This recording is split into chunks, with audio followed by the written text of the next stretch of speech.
Hello, good afternoon. कसे आहात सगळे?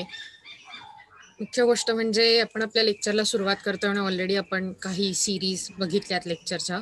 तर तुम्ही ते बघताना तुमच्या लक्षात येत आहे का? आणि जे लक्षात येत नसेल तर तुम्ही मला विचारताय ना. हे लक्षात ठेवा नेहमी की जर तुम्हाला एखादी गोष्ट लक्षात येत नसेल तर तुम्ही ती मला विचारणं गरजेचं आहे, सो दॅट मी तुमचे डाऊट क्लिअर करू शकेन. तुमच्या सगळ्यांच्या लक्षात येतंय? आणि आपल्या नव्या रूलप्रमाणे आपल्याला आता बिलकुल आपले माईक बंद ठेवायचे नाहीये जेव्हा जेव्हा मी तुम्हाला प्रश्न विचारेन. अदरवाईज मला नेहमीच ते करायला लागेल, हँड्स अप करा, हँड रेस करा, थम्स अप करा किंवा असं काहीतरी. So let's not go in to that deep. Okay, तुमची उत्तरं चुकली तरी चालतील, मला तुमचा आवाज ऐकायला आला पाहिजे. तुमच्या लक्षात येतं हे? Yes or no? हो. Good. Yes, ma'am. Very good. Very good. No, madam. Let's start with our today's session. We are seeing the role of government through the public finance. म्हणजे गव्हर्नमेंटच्या सगळ्या इकॉनॉमिक ऍक्टिव्हिटीज मध्ये कशा प्रकारे public फायनान्सचा role play केला जातो, कोणती कोणती फंक्शन्स. आणि जर तुम्हाला आठवत असेल तर आपण काल त्या थ्रू बघत होतो आणि आपण एक डाल्टन, ह्यूज डाल्टन नावाच्या एका इकॉनॉमिस्टने सांगितलेलं एक प्रिन्सिपल बघितलं. ते होतं मॅक्झिमम सोशल ॲडव्हान्टेज. बरोबर आहे. आणि आज आपण त्याचाच पुढचा भाग बघणार आहोत. आपण त्याच्या इक्विलिब्रियम पोर्शन पर्यंत आलो होतो. आपल्याला हे कळलं होतं की ह्यूज डाल्टन असं म्हणला होता की गव्हर्नमेंटच्या कुठच्याही फायनान्शियल ॲक्टिव्हिटीजमध्ये सगळ्यात जास्त सोसायटीचं हित असलं पाहिजे, समाजाचं हित असलं पाहिजे, social development, that is social advantage झालं पाहिजे, सोशली ॲडव्हान्टेजियस असली पाहिजे ती ॲक्शन. बरोबर. आणि म्हणून आपण आता त्याचा इक्विलिब्रियम बघणार आहोत. Are you there with me? तुमच्या लक्षात येतं आतापर्यंत आपण काय बघितलंय ते? पुढे जायचं? Yes or no? Yes, ma'am. So let's start. Okay, the principle of maximum social advantage, in short MSA, maximum social advantage, is a fundamental principle of public finance. The principle of maximum social advantage states that public finance leads to economic welfare. Public finance म्हणजे सरकारच्या economic activities ह्या economic welfare म्हणजे economic development पर्यंत घेऊन जातात when public expenditure and taxation are carried out up to the point. म्हणजे जेव्हा public expenditure म्हणजे सरकारचे खर्च आणि सरकारकडून केले जाणारे टॅक्सेशन म्हणजे लोकांवर टाकले जाणारे टॅक्स, हे दोन गोष्टी जेव्हा एका पॉइंट पर्यंत नेल्या जातात. आता हा पॉइंट कुठे? Where the benefits derive from marginal utility of expenditure.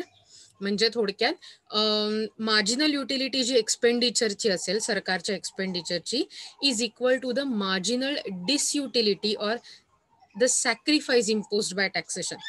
म्हणजे थोडक्यात टॅक्समधून केलं जाणारं, लोकांकडून केलं जाणारं सॅक्रिफाईस किंवा टॅक्समधून लोकांना होणारा तोटा किंवा लोकांना होणारं डिससॅटिस्फॅक्शन, हे जेव्हा तुमच्या सरकारकडून केल्या जाणाऱ्या खर्चाच्या फायद्यासारखं असतं. तुमच्या लक्षात येत आहे? थोडंसं कॉम्प्लिकेटेड आहे, पण लक्षात ठेवा, सरकार जेव्हा खर्च करतं तेव्हा समाजातल्या लोकांचा फायदा होतो. इथपर्यंत तर आपण काल बघितलं होतं. बरोबर. सो जेवढा फायदा सरकारच्या खर्चामधून लोकांचा होतोय, तो फायदा जर टॅक्सेशन मधून होणाऱ्या तोट्याच्या किंवा असमाधाना इतका असेल, then we can say that you are at maximum social advantage. तुमच्या लक्षात येत आहे मी काय म्हणलं? कोणी सांगू शकाल मला? कसला फायदा कसल्या तोट्याच्या बरोबर किंवा इक्वल टू असला पाहिजे असं म्हटलं मी? बघा, मार्जिनल युटिलिटी किंवा फायदा of expenditure, public expenditure is equal to marginal disutility किंवा sacrifice of taxation imposed by government. तुमच्या लक्षात येत आहे नक्की? दोन प्रकार आहेत. ओके, पहिला प्रकार एक्सपेंडिचर मधून, गेल्या वेळी आपण बघितलं होतं की गव्हर्नमेंटचे जे खर्च असतात त्यामुळे समाजात पैसे निर्माण होतात किंवा समाजात पैसे डिस्ट्रीब्यूट होतात, निर्माण होतात पेक्षा. इन द सेन्स गव्हर्नमेंट जेव्हा खर्च करतं तेव्हा ते लोकांकडून वेगवेगळ्या प्रकारे काम करवून घेतात, लोकांकडून काही वस्तू घेतात, सेवा घेतात ॲज अ सरकारच्या ओनरशिप खाली, आणि त्याच्या अगेन्स्ट पैसे दिले जातात लोकांना. म्हणजेच लोकांना पैसे मिळतात, लोकांचं इन्कम वाढतं, लोकांचा फायदा होतो. आणि म्हणून पब्लिक एक्सपेंडिचर मधून नेहमी फायदा होतो. तुम्हाला आठवते आपण रोड्स आणि सिमेंटचं उदाहरण बघितलं होतं किंवा रोड बनवण्यासाठी लागणाऱ्या वर्कफोर्सचं उदाहरण बघितलं होतं. सो सरकारच्या एक्सपेंडिचर मधून फायदा होतो हे तुमच्या लक्षात येत आहे का? मला सांगा, हो असेल तर मला तुम्ही हो सांगू शकता, तुमच्या लक्षात येत नसेल तर नाही म्हणू शकता. लेट मी नो तुम्हाला काय लक्षात येत आहे. तुमच्या लक्षात येत आहे की फायदा कसा होतो सरकारी हो. एक्सपेंडिचर मधून? Very good. सो हा फायदा म्हणजेच युटिलिटी आहे, म्हणजेच आपल्याला मिळणारे काय म्हणू सॅटिस्फॅक्शन आहे. Okay, so marginal utility of government expenditure और पब्लिक एक्सपेंडिचर हा एक पॅच जेव्हा इक्वल टू असेल, आता कुणाशी इक्वल टू असेल, जेव्हा सरकारकडून जे टॅक्स लोकांवर लादले जातात त्या टॅक्समुळे लोकांना आपले पैसे गमवायला लागतात, म्हणजे तोटा होतो, म्हणजेच डिससॅटिस्फॅक्शन होतं, म्हणजे असमाधान होतं, लोकांना वाईट वाटतं. सो जेव्हा हा फायदा मगाचा एक्सपेंडिचरचा या तोट्याशी इक्वल टू असेल, टॅक्सेशनमुळे होणाऱ्या तोट्याशी किंवा असमाधानाशी इक्वल टू असेल, ॲट दॅट पॉइंट तुम्ही मॅक्झिमम सोशल ॲडव्हान्टेजच्या पीक पॉइंटला असता किंवा इक्विलिब्रियमला असता. आता मला सांगा, फायदा कशापासून होणार आहे किंवा युटिलिटी कशापासून मिळणार आहे? पब्लिक एक्सपेंडिचर की taxation? Public expenditure. Correct, very good. आणि डिसयुटिलिटी किंवा सॅक्रिफाईस कशामुळे करायला लागणार आहे? टॅक्सेशन. करेक्ट. म्हणजे तुम्हाला काय लक्षात ठेवायचं आहे की एकाकडून पब्लिक एक्सपेंडिचर कडून मिळणारी युटिलिटी जेव्हा टॅक्सेशनच्या सॅक्रिफाईस इक्वल टू असेल किंवा टॅक्सेशनच्या मार्जिनल डिसयुटिलिटी एवढी असेल, ॲट दॅट पॉइंट आपण इक्विलिब्रियमला असू. Okay, Hughes Dalton explains the principle of maximum social advantage with reference to 2 points. त्याने 2 पॉइंट्सच्या माध्यमातून किंवा 2 पॉइंट्स सांगून आपल्याला हे दाखवलं की principle of maximum social advantage कसं वर्कआउट होतं. ओके, जस्ट अ मिनिट, माझ्याकडे इंटरनेटचा प्रॉब्लेम आहे. ओके ओके सो आता आपण हे 2 फॅक्टर बघणार आहोत जे डाल्टनने एक्सप्लेन केलेत मॅक्झिमम सोशल ॲडव्हान्टेजचं प्रिन्सिपल नीट समजून घेण्यासाठी. पहिला फॅक्टर आहे मार्जिनल सोशल सॅक्रिफाईस. नवीन नवीन वर्ड्स आहेत, प्लीज लक्षात ठेवा. ओके, सो पहिला फॅक्टर आहे मार्जिनल सोशल सॅक्रिफाईस. दुसरा फॅक्टर आहे मार्जिनल सोशल बेनिफिट्स. माझ्या मागून म्हणणार, ओपन करा तुमचे माइक्स. पहिला फॅक्टर जो आपण शिकणार आहोत हे प्रिन्सिपल नीट शिकण्यासाठी, तो पहिला आहे मार्जिनल सोशल सॅक्रिफाईस. काय फॅक्टर आहे? Marginal social sacrifice. Marginal social sacrifice. Very good. आणि दुसरा फॅक्टर आहे marginal social benefits. Marginal social benefit.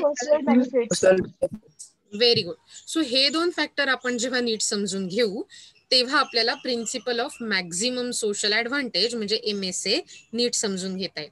Okay, let's see पुढे काय म्हटलंय ते.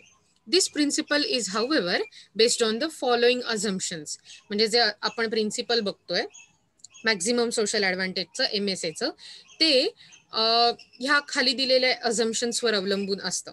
पहिलं त्यातलं अझम्पशन काय? All taxes result in sacrifice and all public expenditure leads to benefits. मग अशी म्हटल्याप्रमाणे टॅक्सेशन असेल तर सॅक्रिफाईस करायला लागेल, त्याग करायला लागेल, त्यामुळे तोटा होईल. आणि पब्लिक एक्सपेंडिचर असेल तर बेनिफिट्स होतील, फायदा होईल.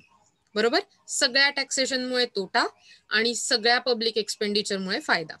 ओके, दुसरं अझम्पशन काय आहे? Public revenue consist of only taxes and no other sources of income to the government. म्हणजे थोडक्यात गव्हर्नमेंटकडे निर्माण होणारा पैसा किंवा जमा होणारा पैसा याचा सोर्स एकच असेल आणि तो सोर्स कोणता असणार आहे? आत्ता मी म्हटल्याप्रमाणे टॅक्सेशन. व्हेरी गुड, करेक्ट, एकदम करेक्ट. सो 2 अझम्पशन बघितली. पहिली, सगळ्या टॅक्सेसमुळे काय होतो, तोटा की फायदा? तोटा.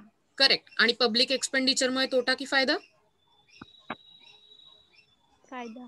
करेक्ट. आणि त्याच्या तुलनेत जो गव्हर्नमेंटचा पैसा असतो, गव्हर्नमेंटकडे जमा होणारा पैसा असतो, तो कोणत्या सोर्स मधून मिळतो? Taxes. Correct, very good. So ही 2 अझम्पशन होती. तिसरं अझम्पशन बघूया. Okay, the government has no surplus or deficit budget but only balanced budget. आता सरप्लस डेफिशिटचा अर्थ सरप्लस बजेटचा अर्थ असतो जेव्हा सरकारचा पैसा किंवा सरकारकडे असणारा इन्कम रेव्हेन्यू, पब्लिक रेव्हेन्यू हा सरकारच्या खर्चापेक्षा म्हणजे पब्लिक एक्सपेंडिचरपेक्षा जास्त. सरप्लस म्हणजे फायदा, बरोबर आहे की नाही, किंवा सरप्लस म्हणजे बेनिफिट. बेनिफिट कधी मिळेल? इन्कम जास्त असेल एक्सपेंडिचरपेक्षा. आणि करेक्ट उलट डेफिशिट बजेट म्हणजे जेव्हा बजेटमध्ये सरकारचे खर्च, पब्लिक एक्सपेंडिचर जास्त असतात as compared to public revenue म्हणजे सरकारचं इन्कम. सो या प्रिन्सिपलच्या अझम्पशन प्रमाणे ना तर आपल्याकडे सरप्लस बजेट असणार आहे, ना तर आपल्याकडे डेफिशिट बजेट असणार आहे. आपल्याकडचं बजेट कसं असणार आहे? बॅलन्स्ड, जितका खर्च तितकं income, public expenditure equal to public revenue. सांगा बरं मला, आपल्याकडचं जे बजेट असणार आहे, जे आपण कन्सिडर करणार आहोत, ते कुठल्या प्रकारचं असणार आहे? Deficit budget, correct, balanced budget, not deficit budget, not surplus budget, बरोबर. And the fourth assumption is public expenditure is subject to diminishing marginal social benefit. अर्थ समजावून सांगते मी. पब्लिक एक्सपेंडिचर जसे वाढत जातील तसं पहिल्यांदा त्यातून खूप फायदा नक्की होईल, बरोबर. पण जर ते सतत वाढतच गेले तर त्या वाढत जाण्यामधून हळूहळू तो जो फायदा होतोय त्याचं प्रमाण कमी व्हायला लागेल. So that is diminishing marginal social benefit. म्हणजे सोशल बेनिफिट म्हणजे समाजाचे फायदे, आणि जे नव्याने निर्माण होणारे फायदे आहेत ते जुन्या फायद्यांपेक्षा हळूहळू कमी होतील. That is diminishing marginal social benefit. And taxes are subject to increasing marginal social sacrifice. मात्र जेव्हा टॅक्सेसच्या बाबतीत आपण विचार करतो, त्या टॅक्सेसच्या बाबतीत विचार करताना जसे टॅक्सेस वाढत जातील तसं तसं लोकांकडून केलं जाणारं सॅक्रिफाईस हे वाढतच जाईल. So that is increasing marginal social sacrifice. येत आहे तुमच्या लक्षात? थोड्याशा कॉम्प्लिकेटेड टर्म्स आहेत, पण म्हणून मी तुम्हाला खूप स्लो आणि खूप इन डिटेल सांगते. तुमच्या लक्षात येत आहे? सो मला सांगा की त्यांच्या म्हणण्यानुसार पब्लिक एक्सपेंडिचर जसे वाढत जातील तसं मार्जिनल सोशल बेनिफिट वाढतील की कमी होतील?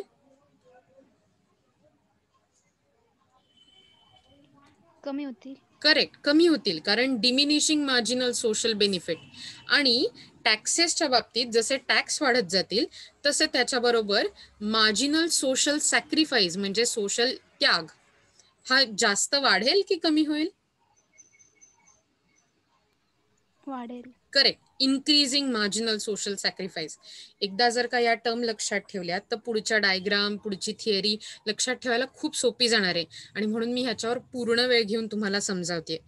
हे जे आतापर्यंत आपण बघितलं, जर तुम्हाला समजलं नसेल तर प्लीज मला विचारा, बिकॉज मला ते क्लिअर करता येईल आणि आपोआपच आपल्याला पुढे जाता येईल. तुमच्या लक्षात येत आहे का?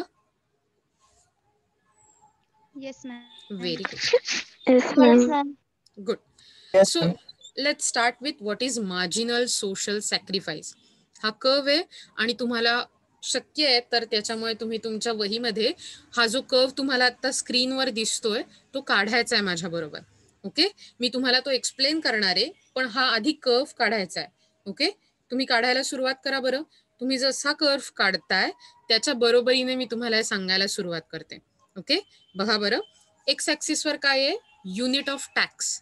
म्हणजे हॉरिझॉन्टल ॲक्सिसवर आपल्याला कळतं की किती टॅक्स भरला गेलाय, किती युनिट्सचा टॅक्स भरला जातोय. वाय ॲक्सिसवरती मार्जिनल सोशल सॅक्रिफाईस म्हणजे समाजाकडून प्रत्येक वेळी 1 युनिटचा टॅक्स वाढला किंवा 1 रुपयाने टॅक्स वाढला तर समाजाला किती त्याग करायला लागतोय ते समजण्यासाठी वाय ॲक्सिसवर काय ठेवलंय आपण? Marginal social sacrifice. येत आहे लक्षात? सो एक्स ॲक्सिसवर आहे युनिट्स ऑफ टॅक्स, वाय ॲक्सिसवर आहे मार्जिनल सोशल सॅक्रिफाईस. ओके, आता त्यात पण S1, S2, S3 आहे. म्हणजे S1 हे कमी सॅक्रिफाईस आहे, S2 हे जास्त, S3 हे सगळ्यात जास्त. ओके, आणि जर बघितलं तर M1 हा कमी टॅक्स आहे, त्याच्यापेक्षा M2 जास्त आहे, आणि M3 त्याच्यापेक्षा जास्त आहे. बघा बरं का, आपला कर्व हा काहीसा सप्लाय कर्व सारखा आहे. म्हणजे थोडक्यात अपवर्ड स्लोपिंग, वर जाणारा, आणि वर जाता जाता असं सांगणार आहे की पॉझिटिव्ह स्लोपचा आहे. जर एक गोष्ट वाढली तर त्याच्या तुलनेत दुसरी गोष्ट पण वाढणार आहे. That is a positive relation. म्हणजे जर समजा युनिट ऑफ टॅक्स वाढत गेले तर मार्जिनल सोशल सॅक्रिफाईस पण वाढत जाईल, असं सांगणारा ग्राफ आहे. ओके, आता त्यांनी काय लिहिलंय ते बघूया. तुम्ही काढलात का graph? Yes, ma'am. Yes. Very good. So let's see. Marginal social sacrifice, that is MSS, refers to the amount of social sacrifice undergone. म्हणजे लोकांना सोशल सॅक्रिफाईसची पैशातली जी व्हॅल्यू आहे ती बेअर करायला लागली असेल, म्हणजे थोडक्यात टॅक्स पे करायला लागल्यामुळे जितका तोटा सहन करायला लागला असेल by public due to the imposition of additional unit of tax. जेव्हा एक ॲडिशनल युनिटचं टॅक्स, म्हणजे आधी M1 होतं तर आता M2 म्हणजे एक युनिट आपण ॲडिशनल टॅक्स घातलाय.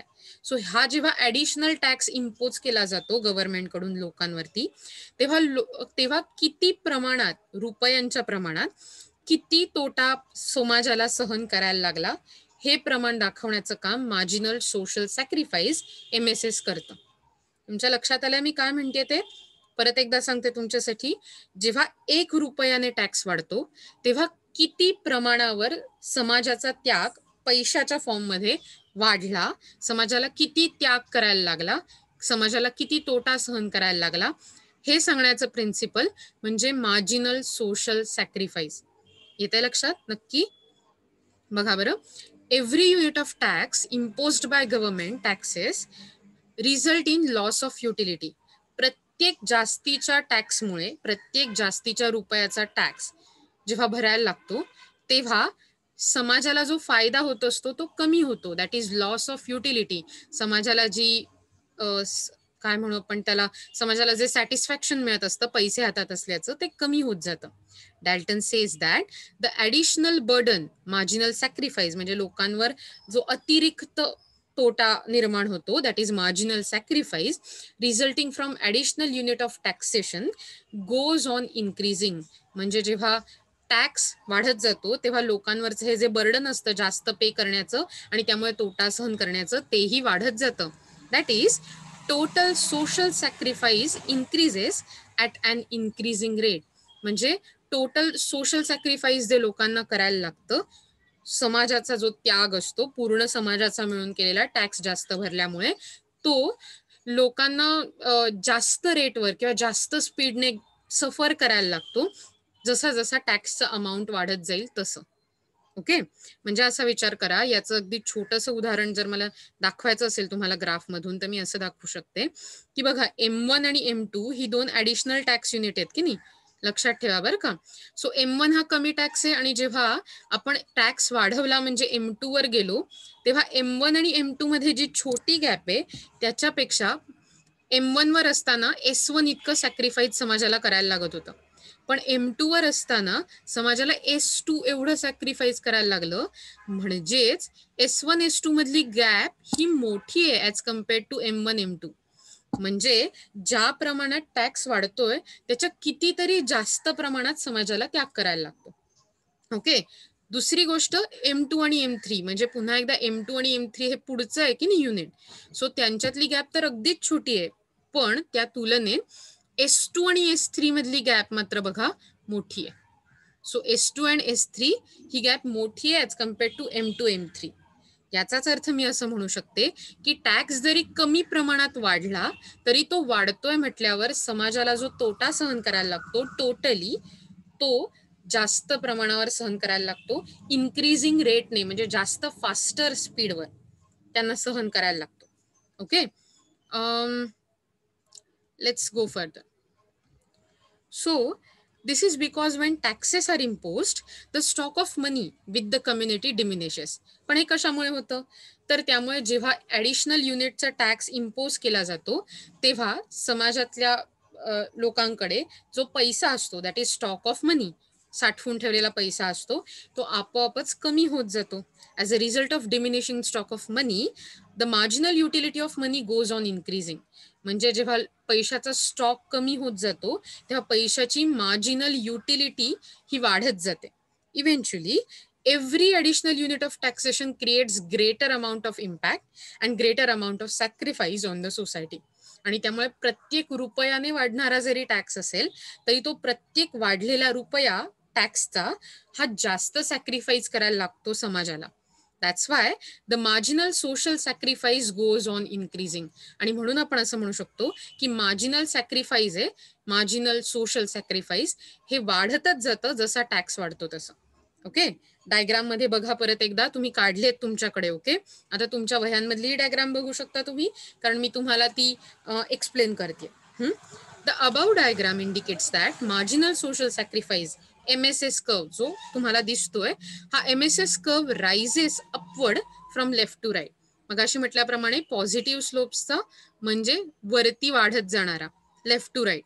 आणि आपल्याला माहितीये लेफ्ट टू राईट जेव्हा एखादा कर्व वाढतो त्याचा अर्थ त्याला पॉझिटिव्ह स्लोप आहे असं म्हटलं जातं. So from left to right this indicates that with each additional unit of taxation the level of sacrifice also increases. म्हणजे जसं M1 वरून M2, M2 वरून M3 असं आपलं टॅक्सेशन वाढत जाणार आहे या बाजूने, म्हणजे आपण जसं राईट साईडला जात जाणार आहोत तसं आपलं मार्जिनल सोशल सॅक्रिफाईस म्हणजे समाजाला करायला लागणारा त्याग किंवा सहन करायला लागणारा तोटा पैशाच्या फॉर्म मध्ये सुद्धा वाढत जाणार आहे. जसं तुम्ही राईट साईडला जात जाल तसं तुम्हाला जास्तीत जास्त सॅक्रिफाईस सहन करायला लागणार आहे. Wien the unit of taxation was OM1 म्हणजे जेव्हा पहिलं युनिट टॅक्सेशनचं किती आहे OM1 इतकं होतं तेव्हा मार्जिनल सोशल सॅक्रिफाईस किती आहे सांगा रे मला. जेव्हा OM1 इतकं टॅक्स युनिट होतं तेव्हा किती सॅक्रिफाईस सहन करायला लागलं? OS1. करेक्ट, OS1 इतकं सॅक्रिफाईस सहन करायला लागलं. बरोबर. With the increase in taxation to OM2 म्हणजे जेव्हा OM1 वरून OM2 वर जायला आपल्याला लागलं टॅक्सेशन वाढल्यामुळे, तेव्हा तुमचं मार्जिनल सोशल सॅक्रिफाईस किती झालं रे? OS2 म्हणजेच आपण असं म्हणू शकतो की जसं टॅक्सेशनचे युनिट वाढत जातात तसं मार्जिनल सोशल सॅक्रिफाईस इन्क्रीजिंग रेटने वाढत जातं, म्हणजे फास्टर रेटने वाढत जातं. ही कन्सेप्ट तुमच्या नक्की लक्षात आली आहे? Yes ma'am. परत सांगायला हवी आहे? परत सांगायला हवी का सांगा, म्हणजे मी परत एक्सप्लेन करणार आहे. सगळ्यांना कळलंय रे? मला सांगा बरं, तुम्हाला जर कळलं असेल तर तुमचे मस्तपैकी हात मला जरा रेस करून दाखवा.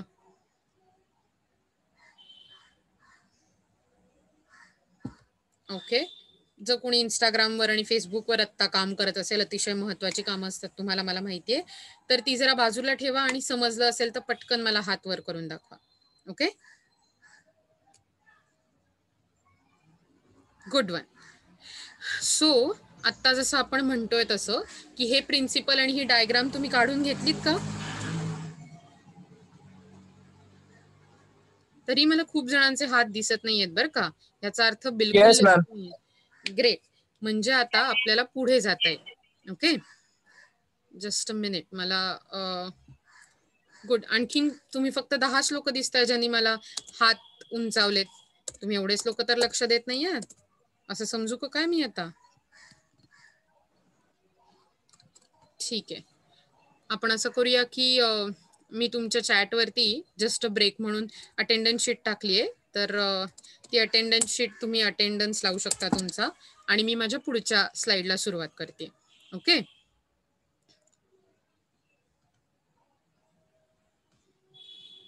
गुड. Let's start. पण अटेंडन्स लावण्याआधी म्हणजे अटेंडन्स लावाच, ऑब्व्हियसली लावा, पण त्याच्या बरोबरीने ही पुढची डायग्राम काढायला घ्या. तुमच्याकडे नवीन डायग्राम प्रेझेंट केली मी स्क्रीनवरती. ओके,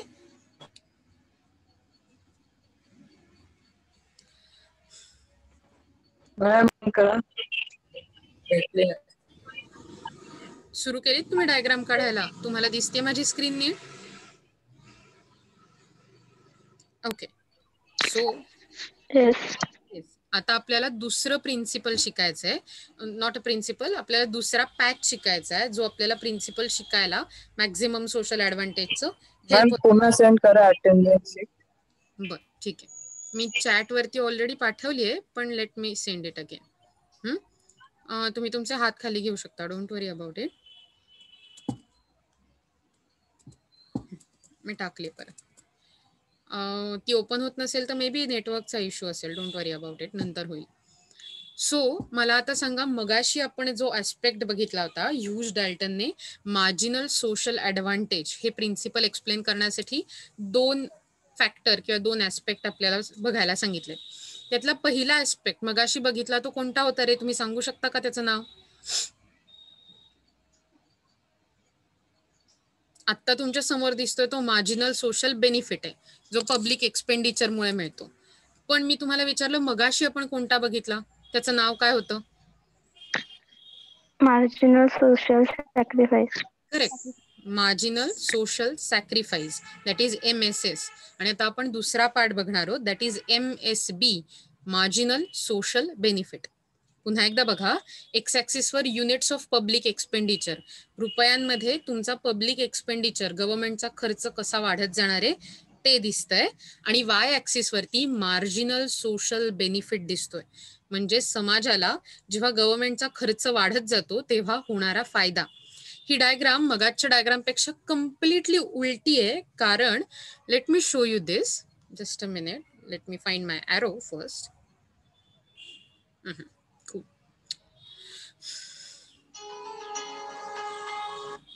सो जेव्हा असा विचार करा की मगाशी आपल्याला M1, M2, M3 हे टॅक्सेसच्या मोडमध्ये दिसत होते, आता आपल्याला ते पब्लिक एक्सपेंडिचरच्या मोडमध्ये दिसतात. मगाशी M1, M2, M3 मधलं अंतर खूप छोटं होतं, बरोबर आहे की नाही? तर आता मात्र हे M1, M2, M3 मधलं जे काय म्हणू आपण त्याचं जे अंतर आहे ते खूप मोठं झालंय. OM1 आणि OM2 याच्यामध्ये खूप अंतर आहे, किंवा OM3 मध्ये आणखीन मोठं अंतर आहे.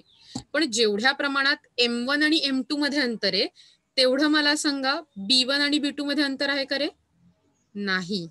याचा अर्थ जेवढ्या प्रमाणात पब्लिक एक्सपेंडिचर वाढेल, M1 वरून आपण M2 वर उडी जेवढी मोठी मारू, त्याच्यापेक्षा कमी बेनिफिट्सची उडी असेल. इन द सेन्स आपल्याला बेनिफिट्स जे असतील ते कमी प्रमाणात मिळतील. पुन्हा तसंच M2 आणि M3 ची उडी खूप लांबवरची आहे. म्हणजे गव्हर्नमेंटचा जरी मोठा खर्च वाढला तरी त्याच्यापासून जे बेनिफिट मिळणार आहेत, म्हणजे M2च्या मुळे B2 एवढा बेनिफिट मिळतो आणि M3 मुळे B3 एवढा बेनिफिट मिळतो. तर त्या दोघांमधली गॅप ही खूप छोटी आहे as compared to the gap between M2 and M3. याच्यावरून असं लक्षात येतं की जेवढ्या प्रमाणात गव्हर्नमेंटचा खर्च वाढत जातोय तेवढ्या प्रमाणात काही बेनिफिट वाढत नाहीयेत, प्रपोर्शनेटली कमी वाढतायत. याचाच अर्थ there is a diminishing rate of marginal social benefit. म्हणजे मार्जिनल सोशल बेनिफिट हे कमी होत चाललेत. येत आहे लक्षात तुमच्या? आणि म्हणूनच आपल्याला हेच या प्रिन्सिपल मधनं शिकायचंय. तुम्ही काढलात का? लक्षात ठेवा, हा कर्व जो बघितलात तर तो डाऊनवर्ड स्लोपिंग आहे, म्हणजे खाली येणार आहे, बरोबर? आणि खाली येणारा curve from left to right असा असल्यामुळे ऑब्व्हियसली तो निगेटिव्ह आहे. म्हणजे जसं M1, M2 वाढेल किंवा जसं पब्लिक एक्सपेंडिचर वाढेल एक्स ॲक्सिसवरचं, तसं मार्जिनल सोशल बेनिफिट म्हणजे समाजाला होणारा त्या एक्सपेंडिचर पासून फायदा हा कमी होत जाईल, असं आहे. हा असाच ग्राफ आपण डिमांड लॉच्या वेळी काढतो, जर तुम्हाला आठवत असेल तर. लक्षात ठेवायला सोपं म्हणून मी सांगते. लेट्स सी या प्रिन्सिपल मध्ये काय सांगितलं. ओके, तुम्ही काढताय राईट? मी होपफुली असं समजते की तुम्ही काढलं असेल. While imposition of tax puts burden on people, public expenditure confers benefits. जेव्हा टॅक्सचं इम्पोजिशन म्हणजे टॅक्स टाकल्यामुळे समाजावरचं बर्डन वाढतं, तेव्हा पब्लिक एक्सपेंडिचरमुळे मात्र फायदा होतो. The benefits conferred on the society by the additional unit of public expenditure is known as marginal social benefit. प्रत्येक additional रुपयात जो पब्लिक एक्सपेंडिचर किंवा गव्हर्नमेंट खर्च करतं समाजाच्या हितासाठी, त्या हितापासून होणारा ॲडिशनल फायदा म्हणजेच मार्जिनल सोशल बेनिफिट. येत आहे लक्षात? प्रत्येक 1 रुपया एक्स्ट्रा जेव्हा गव्हर्नमेंटचा खर्च होतो, तेव्हा त्या एक्स्ट्रा रुपयामधनं, ॲडिशनल रुपयामधनं जो ॲडिशनल फायदा होणं अपेक्षित असतं किंवा जो समाजाला सोशल बेनिफिट होतो, तो आपण मार्जिनल सोशल बेनिफिट या टर्म खाली म्हणतो. Okay, just as the marginal utility from a commodity to a consumer declines as more and more units of the commodity are made available to him, the social benefits from each additional unit of public expenditure declines as more and more units of public public expenditure are spent. मोठं वाक्य आहे. सोप्या शब्दात सांगायचं झालं तर जसे जास्तीत जास्त पब्लिक एक्सपेंडिचर वाढत जातो त्या पब्लिक एक्सपेंडिचर पासून होणारा फायदा तसा तसा कमी होत जातो. Okay. In the beginning, the units of public expenditure are spent on the most essential social services. जर समजा विचार केला तर सुरुवातीला जो पब्लिक एक्सपेंडिचर केला जातो तो इसेन्शियल सर्व्हिसेससाठी, अन्न वस्त्र निवारा, that is food shelter clothing, यासाठी खर्च केला जातो. Subsequent doses of public expenditure are spent on less and less important social activities. जसे समाजाचं काय म्हणू आपण फायदा होत जातो, समाज डेव्हलप होत जातो, सोशल वेलबिंग वाढत जातं, तसं हळूहळू गव्हर्नमेंटचे जे पैसे असतात ते या मेजर युटिलिटीज पेक्षा लेस इम्पॉर्टंट युटिलिटीज मध्ये खर्च व्हायला लागतात आणि त्यामुळे ऑब्व्हियसली ते नेक्स्ट ज्या युटिलिटीजवर खर्च होतो तो लेस इम्पॉर्टंट असल्यामुळे मार्जिनल सोशल बेनिफिट कमी होतो. As a result, the curve of marginal social benefit MSB slopes downward from left to right as shown in the figure. तुम्ही बघू शकता मगाशीच तुम्हाला मी दाखवलाय MSB कर्व हा तुम्हाला डाऊनवर्ड स्लोपिंग दिसताना दिसतो. In the above diagram, the marginal social benefits MSB curve slopes downward from left to right. This indicates that the social benefits derived out of public expenditure is reducing at a diminished rate. म्हणजे थोडक्यात हळूहळू public expenditure मधून मिळणारा social benefit किंवा सामाजिक फायदा हा कमी होत चाललाय डिमिनिशिंग रेटवर, म्हणजे काय म्हणू स्लोअर रेटवर हळूहळू कमी होत चाललाय हा फायदा. Okay. When the public expenditure was OM1, म्हणजे पहिल्यांदा सुरुवातीला पब्लिक एक्सपेंडिचर हे जेव्हा OM1 होतं तेव्हा आपण बघू शकतो की आपल्याला बेनिफिट किती मिळत होता, OB1. ओके. तुमच्या लक्षात येतंय मी काय म्हटलं, पहिल्यांदा जेव्हा पब्लिक एक्सपेंडिचर OM1 होतं तेव्हा मिळणारा फायदा किती होता, OB1. मग पब्लिक एक्सपेंडिचर वाढला OM2 वर. आता मला सांगा की OM2 असताना सोशल बेनिफिट किती आहे रे? OB2. करेक्ट. म्हणजे OB1 पेक्षा तो जास्त आहे की कमी आहे? OB2. करेक्ट. मग तो OB1 करेक्ट. OB2 हा OB1 पेक्षा कमी आहे. म्हणजे जेव्हा एक्स्ट्रा खर्च केला गेला गव्हर्नमेंट कडून तेव्हा फायदा मात्र कमी झाला.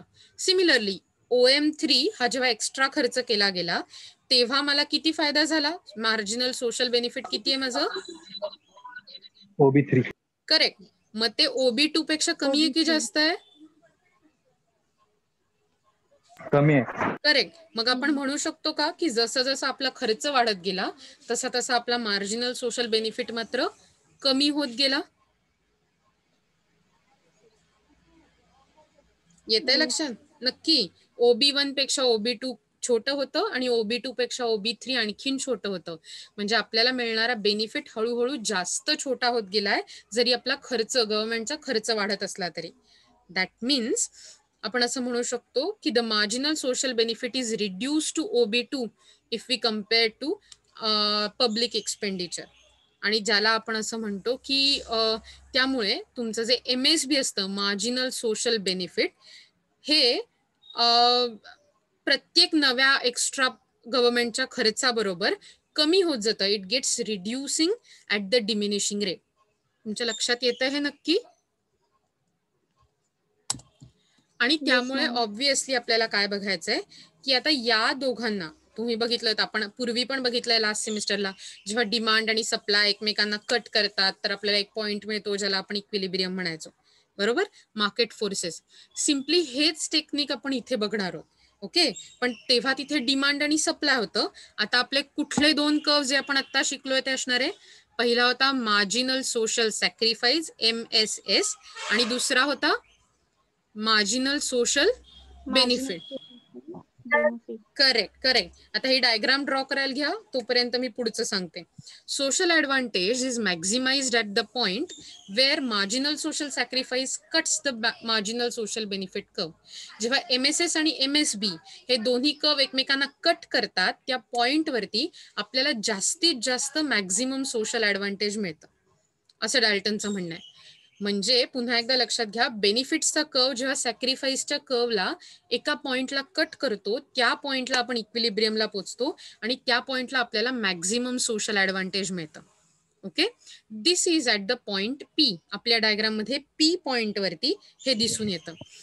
At the point, the marginal disutility or social sacrifice is equal to the marginal utility or social benefit. P point वरतीच तुमचं जे social sacrifice आहे, marginal social sacrifice, हे marginal social benefits च्या अगदी equal to असतं. Okay? Beyond this point, the marginal disutility or social welfare will be higher and the marginal utility or the social benefits will be lower. याच्या वर जायला लागलं तर आपल्याला लक्षात येईल की सॅक्रिफाईस जास्त होईल आणि बेनिफिट्स कमी होईल. उलट बघा, पी पॉइंटच्या मागे यायला लागलं तर आपले बेनिफिट्स जास्त आहेत, सॅक्रिफाईस कमी. आपल्याला टू द पॉइंट हवंय, दोन्ही समान पाहिजेत. At point P social advantage is maximum. P point वरती सोशल ऍडव्हान्टेज हे सगळ्यात जास्त आहे. नाव कन्सिडर पॉइंट P1. म्हणजे आता दुसरा पॉइंट P1 कन्सिडर करूया. तुम्हाला दिसतो रे P1 point. Okay. So P1 point वरती at this point marginal social benefits is P1 PQ. म्हणजे जर बघितलं तर सोशल आपलं जे सोशल ऍडव्हान्टेज आहे, सोशल बेनिफिट आहे, ते किती आहे? P1 PQ असं आहे. कारण बघा, एक्स ऍक्सिस वर युनिट्स ऑफ टॅक्सेशन आणि एक्सपेंडिचर आपल्याला दिसत आहेत आणि वाय ऍक्सिस वर मार्जिनल सोशल बेनिफिट आणि सॅक्रिफाईस दिसत आहे. So P1 PQ social benefit दिसत आहे which is greater than the social sacrifice S1 Q1. म्हणजे बघितलं तर हे दोन्ही समान नाहीये, बेनिफिट जास्त आहे आणि सॅक्रिफाईस कमी आहे. उलट पॉइंट बघा, P2 पॉइंट. ओके. या P2 पॉइंट वरती तुमचं सॅक्रिफाईस जे आहे ते हे इथे पॉइंटवर आहे. म्हणजे S2 आणि Q2 इतकं तुमचं सॅक्रिफाईस आहे, मात्र P2 Q2 हे तुमचं बेनिफिट आहे. ते दोन्ही समान नाहीये. याचा अर्थ फक्त पॉइंट P वर दोन्ही समान आहेत. Since the marginal social sacrifice is lower than the marginal social benefit, it makes more sense to increase the level of taxation and public expenditure. So P1 point वरती जर विचार केला तर आपले दोन्ही सॅक्रिफाईस आणि बेनिफिट समान नसल्यामुळे आपल्याला आपले टॅक्सेस पण वाढवणं गरजेचं आहे. येत आहे लक्षात?